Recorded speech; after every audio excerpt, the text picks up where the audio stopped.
கொண்டாள். நாங்கள் ஜெபம் பண்ணுகிற இடத்துக்கு போகையில் குறி சொல்ல ஏவுகிற ஆவியை கொண்டிருந்து குறி சொல்லுகிறதினால் தன் எஜமான்களுக்கு மிகுந்த ஆதாயத்தை உண்டாக்கின ஒரு பெண் எங்களுக்கு எதிர்பட்டாள். அவள் பவுலையும் எங்களையும் பின்தொடர்ந்து வந்து, இந்த மனுஷர் உன்னதமான தேவனுடைய ஊழியக்காரர், ரட்சிப்பின் வழியை நமக்கு அறிவிக்கிறவர்கள் என்று சத்தமிட்டாள். இப்படி அநேக நாள் செய்து கொண்டு வந்தாள்.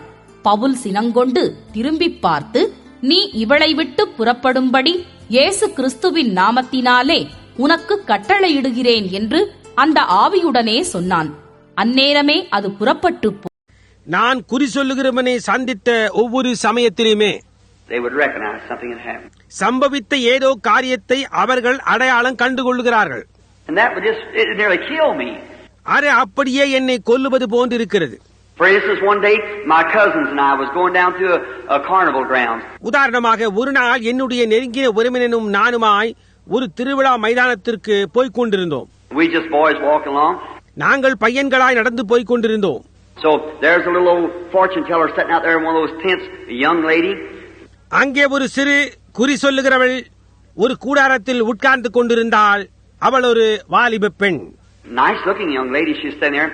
நன்றான தோற்றமுள்ள ஒரு வாலிப அம்மாள் அங்கே உட்கார்ந்து கொண்டிருந்தாள். We was all going walking by. She said, "Say you, come here a minute." நாங்கள் யாவருமாக நடந்து கொண்டே இருந்தோம். அவள், தம்பி ஒரு நிமிடம் நீ இங்கே வா என்றாள். The three of us boys turned around. மூன்று பையன்களாகிய நாங்கள் அப்படியே திரும்பினோம். And she said, "You with a striped sweater." That was me. அப்பொழுது அவள் கோடு போட்ட ஸ்வெட்டர் அணிந்துள்ள உன்னைதான் என்றாள். அது நான் தான். I said, "Yes, ma'am. I thought she maybe wanted me to go get her a Coke or something or like that." நான் அதற்கு என்ன அம்மாள் என்றேன். ஏதோ கடைக்கு போய் வாங்கிக் கொண்டு வர சொல்லுவாள் போலும், அல்லது அந்த விதமாக ஏதோ காரியத்தை செய்ய சொல்லுகிறாள் போலும் என்று நான் நினைத்தேன். And she was a young woman, maybe in her early 20s or something, sitting there. அவள் ஒரு வாலிபமான ஸ்திரீ, ஒரு கால் 20க்கு மேம்பட்ட வயதுள்ளவளாய் அங்கே அவள் உட்கார்ந்து கொண்டிருந்தாள். நான் நேராக அவளிடம் நடந்து சென்று, சரி அம்மா, நான் உனக்கு என்ன செய்ய வேண்டும் என்று கேட்டேன்.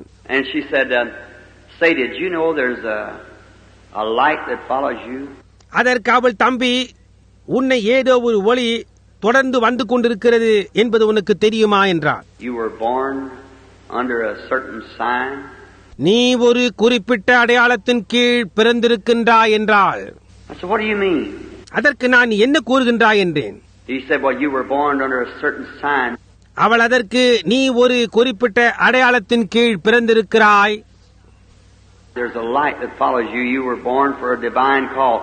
அங்கே ஒரு ஒளி இருக்கிறது, அது உன்னை பின் தொடர்கிறது. நீ ஒரு தெய்வீக அழைப்பின் கீழ் பிறந்திருக்கிறாய் என்றாள். நான் அதற்கு, இங்கிருந்து தூரப்போ ஸ்திரீயே என்றேன். நான் நடக்க துவங்கினேன். ஏனென்றால் அது பிசாசினால் ஆனது என்று என்னுடைய தாயார் எப்பொழுதும் கூறியிருக்கிறாள். அவள் கூறினது சரியே. எனவே அது எனக்கு பயத்தை உண்டாக்கியது.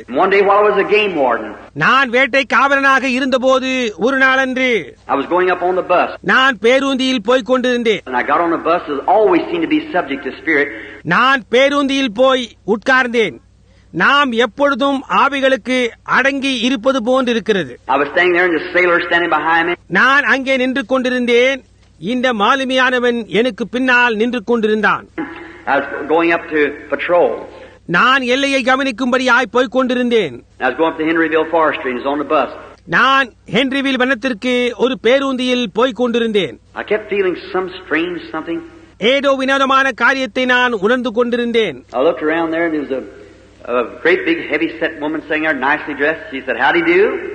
பேருந்துக்குள்ளாக நான் சுற்றி பார்த்தேன். அங்கே தடியான ஒரு ஸ்திரீ நன்றாக ஆடை அணிந்து உட்கார்ந்து கொண்டிருந்தாள்.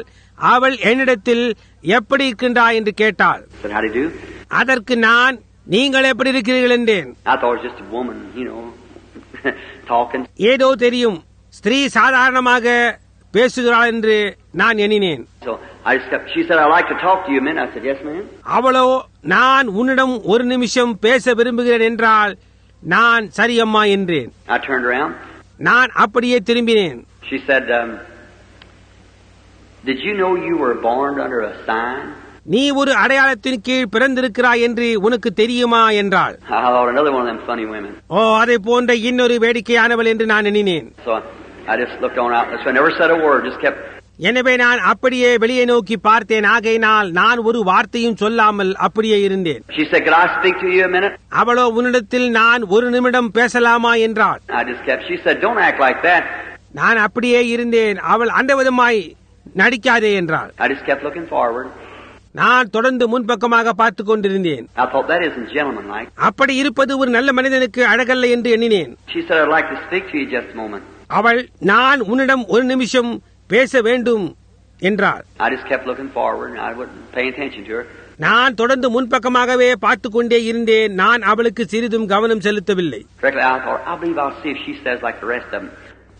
I turned around and I thought, oh my, that'd quiver me, I know, because I hated to think that. நேரடியாக நான் நினைத்தேன், மற்றவர்கள் கூறின விதமாகவே இவளும் கூறுகிறாளா பார்க்கலாம் என்று. நான் அப்படியே திரும்பினேன். ஓ, என்னே, அது என்னை நடக்கும்படி செய்யுமே என்று நான் அறிவேன். ஏனென்றால் அதை நினைக்கவே நான் வெறுக்கிறேன் என்று எண்ணினேன். Turned around, she said, maybe I better explain myself. She said, I'm an astrologist. அப்படியே திரும்பினேன். அவள் முதலாவது, நான் என்னை குறித்து விளக்குகிறேன், நான் ஒரு ஜோசியக்காரி என்று கூறினார். I said, I thought you were something like that. அரை போன்று ஏதோ காரியம்தான் நீ என்று நான் நினைத்தேன். She said, I'm on my way to Chicago to see my boy who's a Baptist minister. ஒரு பாப்டிஸ்ட் போதகராக இருக்கின்ற என்னுடைய மகனை காணும்படியாக நான் இப்பொழுது சிக்காகோவிற்கு போய்க் கொண்டிருக்கிறேன் என்று கூறினார். I said, yes, ma'am. நான் சரியம்மாள் என்றேன். She said, did anybody ever tell you you were born under a sign? அதற்கு அவள், நீ ஒரு அடையாளத்தின் கீழ் பிறந்திருக்கிறாய் என்பதை யாராவது எப்பொழுதாவது உனக்கு சொல்லி இருக்கிறார்களா என்றாள். I said, no, ma'am. I lied to her there, see. நான் இல்லையம்மா என்றேன். நான் அவளிடத்தில் பொய் சொன்னேன் பாருங்கள். And I said, just want to see what she was going to say. அவள் என்னத்தான் சொல்ல போகிறாள் என்பதை பார்க்கவே நான் அப்படி கூறினேன். And she said, I said, no, ma'am. நான் இல்லையம்மா என்றேன். And she said, hasn't ministers ever told you? அதற்கு அவள், எந்த போதகனும் உங்களிடத்தில் கூறவில்லையா என்றாள். I said, I don't have nothing to do with ministers. நான் அதற்கு போதகர்களிடத்தில் எனக்கு எந்த காரியமும் கிடையாது என்றேன். And she said, அவள் என்று கூறினாள். And I said, she said to me, I said, well, she said, if I'll tell you just exactly when you was born, will you believe me? I said, no, ma'am. நான் என்றேன். அதற்கு அவள், நீ எப்பொழுது பிறந்தாய் என்று நான் சரியாக உன்னிடத்தில் கூறினால் நீ என்னை நம்புவாயா என்றாள். நான் நம்ப மாட்டேன் அம்மா என்றேன். And she said, well, I can tell you when you were born. I said, I don't believe it. அதற்கு அவள், நீ எப்பொழுது பிறந்தாய் என்று என்னால் கூற முடியும் என்றால் நான் அதை நம்ப மாட்டேன் என்றேன். And she said, you were born on April the 6th, 1909 at 5 o'clock in the morning. அதற்கு அவள், நீர் 1909 வருடம் ஏப்ரல் மாதம் 6ஆம் தேதி அன்று காலை 5 மணிக்கு பிறந்தாய் என்றாள். I said, that's right. நான் அது சரிதான் என்றேன். I said, how do you know that? உனக்கு அது எப்படி தெரியும் என்றேன். I said, tell this sailor here when he was born. Said, I can't. நான் சொன்ன, இந்த மாலுமி இங்கே இருக்கிறானே, இவன் எப்பொழுது பிறந்தான் என்றேன். அதற்கு அவள், என்னால் முடியாது என்றாள். I said, why? நான் ஏன் முடியாது என்றேன். How you know? Said, look, sir. உனக்கு அது எப்படி தெரியும் என்றேன். அவள், இங்கே பாரையா. She said, when she began to talk about this astronomy now. அவள் இந்த நட்சத்திர ஜோசியத்தை குறித்து பேச துவங்கினாள். And she said, ever so many years. அவள் சொன்னால், அநேக வருஷங்களுக்கு ஒரு முறை. Said, you remember when the morning star come and led the wise man to Jesus Christ? உங்களுக்கு நினைவிருக்கின்றதா? விடி வெள்ளி நட்சத்திரம் வந்தபோது அது வான சாஸ்திரிகளை இயேசு கிறிஸ்துவினிடைக்கு நடத்தி சென்றது என்றார். And I kind of stalled it, you know. I said, well, I don't know nothing about religion. உங்களுக்கு தெரியுமே, நான் விரும்பாய் அப்படியே தாமதித்து, சரி, எனக்கு மதத்தை குறித்து ஒன்றும் தெரியாது என்றேன். And she said, well, you've heard about the wise man coming to see Jesus? I said, yes. அவள் அதற்கு, வான சாஸ்திரிகள் இயேசுவை காண வந்ததை குறித்து நீ கேட்டிருப்பாயே என்றால் அதற்கு நான் ஆம் என்றேன். And she said, well, what was wise man? அதற்கு அவள், அந்த வான சாஸ்திரிகள் யார் என்றார். Oh, I said, it was just wise man, all I know. அதற்கு நான், அவர்கள் வெறும் ஞானிகள் என்று தான் எனக்கு தெரியும் என்றேன். She said, well, what is a wise man? அதற்கு அவள், வான சாஸ்திரி என்றால் என்ன? She said, the same thing that I am, an astrologist, stargazer they call him. அப்படியே என்னை போன்றே வான சாஸ்திரி, நட்சத்திரத்தையே பார்த்து கொண்டிருப்பவர்கள் என்று அவர்களை அழைப்பார்கள் என்றார். And she said, you know, before God does anything in the earth, he always declares it in the heaven. அவள் தொடர்ந்து, உனக்கே தெரியும், இந்த பூமியின் மேல் ஏதாவது காரியத்தை செய்வதற்கு முன்னர் அவர் எப்பொழுதும் முதலாவது அதை வானத்தில் அறிவித்து, and then on the earth. அதன் பின்னரே பூமியின் மேல் செய்வார் என்றார். And I said, I don't know. எனக்கு தெரியாது என்று நான் கூறினேன். And she said, well, she called three stars. அவள் 2 அல்லது 3 நட்சத்திரங்களின் பெயரை கூறினாள். Like Mars, Jupiter, and Venus, it wasn't them. செவ்வாய், வியாழன், வெள்ளி கிரகங்களை போன்று அவைகள் அல்ல இது. But she said, they crossed their paths and come together and made. ஆனால் அவள் சொன்னார், அவைகளின் பாதையிலே அவைகள் குறுக்கே கடந்து ஒன்று சேர்கிறது. Said there was 3 wise men that come to meet the Lord Jesus. அங்கே 3 வான சாஸ்திரிகள் கர்த்தராகிய இயேசுவை சந்திக்க வந்தார்கள். And one was from the lineage of Ham, and one Shem, and another Japheth. அவர்களில் ஒருவன் ஹாமின் பரம்பரையிலிருந்தும் ஒருவன் சேமின் பரம்பரையிலிருந்தும் இன்னொருவன் யாபேத்தின் பரம்பரையிலிருந்தும் வந்தார்கள். And said when they met together at Bethlehem, அவர்கள் மூவரும் பெத்லகேமிலே சந்தித்த போது the 3 stars that they were from, அவர்கள் பார்த்து வந்த அந்த 3 நட்சத்திரங்கள், every person on earth said it has something to do with the stars. உலகத்தின் ஒவ்வொரு நபருக்கும் இந்த நட்சத்திரங்களோடு ஏதோ காரியம் செய்ய வேண்டி இருக்கிறது என்றார். Said ask that sailor there, when the moon goes out and the heavenly planet goes out. அவள் தொடர்ந்து அந்த மாலுமியை கேளுங்கள், சந்திரன் இல்லாமல் போகும்போதும் வானத்தின் கிரகங்கள் மறைந்து போகும்போதும் The tide doesn't go with it and come in. I said I don't have to ask him that. I know that.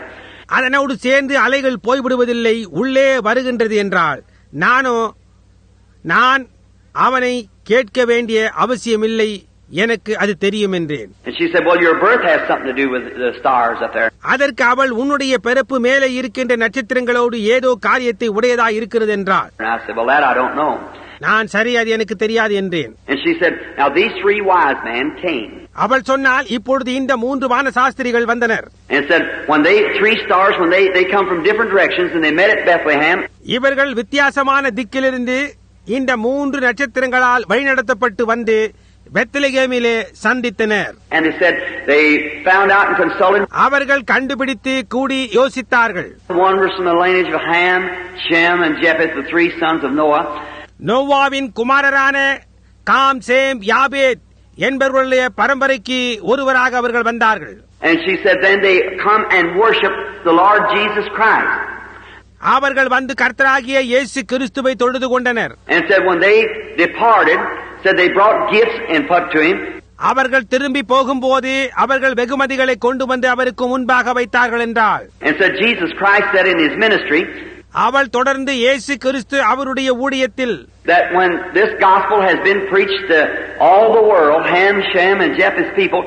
இந்த சுவிசேஷமானது காம், சேம், யாபேத்தின் ஜனங்களுக்கு உலகம் முழுவதற்கும் பிரசங்கிக்கப்படும். Then he would come again.